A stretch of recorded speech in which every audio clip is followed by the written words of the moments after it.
నమస్తే AV news కి స్వాగతం నా పేరు యశ్వంత్ మహబూబాబాద్ నియోజకవర్గ బీఆర్ఎస్ పార్టీ మాజీ ఎమ్మెల్యే శంకర్ నాయక్ నూతన సంవత్సరం సందర్భంగా ప్రజలకు బీఆర్ఎస్ పార్టీ నాయకులకు ప్రజాప్రతినిధులకు రైతులకు కార్మికులకు కర్షకులకు ప్రతి ఒక్కరికి పేరున నూతన సంవత్సర శుభాకాంక్షలు తెలియజేస్తూ తెలంగాణ ప్రజలందరూ సుఖ సంతోషాలతో ఆయుర ఆరోగ్యాలతో పాడి పంటలతో అభివృద్ధి చెందాలని ఆకాంక్షించారు. పార్టీ కార్యకర్తలకి ప్రతి ఒక్కరికి పేరున హృదయపూర్వక నూతన సంవత్సర శుభాకాంక్షలు తెలియజేస్తూ మీరందరూ ఆరోగ్యాలతో ఉంటూ శ్రీ సంపదలు కలగాలని దినదిన అభివృద్ధి చెందాలని చెప్పేసి ఆ భగవంతుని కోరుకుంటూ రాబోయే రోజులలో మన స్థానిక ఎలక్షన్లో మన సత్యంతో సాడదాం.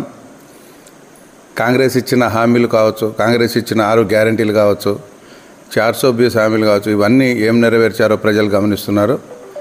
ఏది ఏమైనా ఈ సంవత్సరంలో నూతన సంవత్సరంలో 2025లో పార్టీ శ్రేణులు కార్యకర్తలు ప్రతి ఒక్కరూ పార్టీలకు అతీతంగా మతాలకు అతీతంగా అందరికీ ప్రతి ఒక్కరికి పేరున నూతన సంవత్సర శుభాకాంక్షలు తెలియజేస్తూ మీరందరూ మరోసారి ఆ దేవుడి దయవలన ఆ దేవుని ఆశీస్సులతో ఆ భగవంతుని ఆశీస్సులతో ఆరోగ్యాలతో పాటు సిరి సంపదలు కలగాలని చెప్పేసి నా రైతు బిడ్డలు బాగుండాలి, రైతు అన్నం పెట్టే రైతు ముఖ్యంగా బాగుండాలని చెప్పేసి ఆ భగవంతుని కోరుకుంటూ ప్రతి ఒక్కరు బాగుండాలని చెప్పేసి కోరుకుంటూ ఈ అవకాశం ఇచ్చిన ఏవీ ఛానల్ వారికి హృదయపూర్వక ధన్యవాదాలు. వారికి కూడా నూతన సంవత్సర శుభాకాంక్షలు. Thank you so much.